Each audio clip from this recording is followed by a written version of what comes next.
Many people often confuse the terms plinth beam and ground beam. What do they actually mean? Where are they used? And why are they necessary? Let's clear all your doubts today with a clear explanation and real-life site-based examples. Let's begin with a basic scenario. Imagine your ground level at the site and just below that lies your foundation or footing. In many real-world cases, the road level outside the plot is higher than your ground level, sometimes by 1 foot or even more. So during construction, you'll need to raise the plinth level above the road level, usually by 1.5 to 2 feet, to avoid future problems. But why do we raise the plinth level? If your floor level is too close to the road, heavy rains or high groundwater levels can easily allow water and moisture to enter the house. It also invites dust, pests, and even flooding in extreme cases. Another concern is that over time, road levels tend to increase due to resurfacing and maintenance. This makes your house appear lower and more exposed.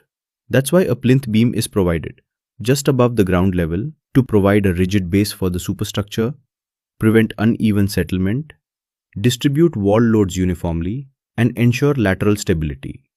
In short, the plinth beam acts as the starting platform for your superstructure. Now below the plinth beam, we usually fill the space with soil. This process is called backfilling. But if this soil is loose or poorly compacted, it can erode or settle under load, which can lead to structural problems. To retain this filled soil, we construct a brick wall along the periphery.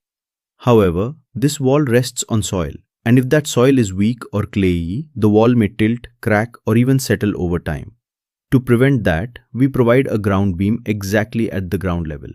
It's called a ground beam because it is cast right at ground level, and it serves several purposes.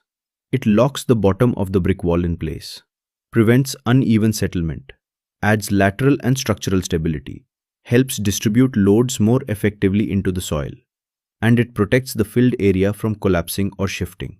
The ground beam works as an intermediate support system between the foundation and the superstructure, especially useful where soil is loose or the water table is high. Now the question is, when is it necessary to provide a ground beam? You must include a ground beam in cases where the soil is expansive, loose, or unstable. The plot level is lower than the road. The groundwater table is high.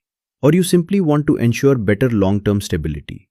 But in areas with hard rocky soil or where the foundation rests on a strong strata, a ground beam may not be required.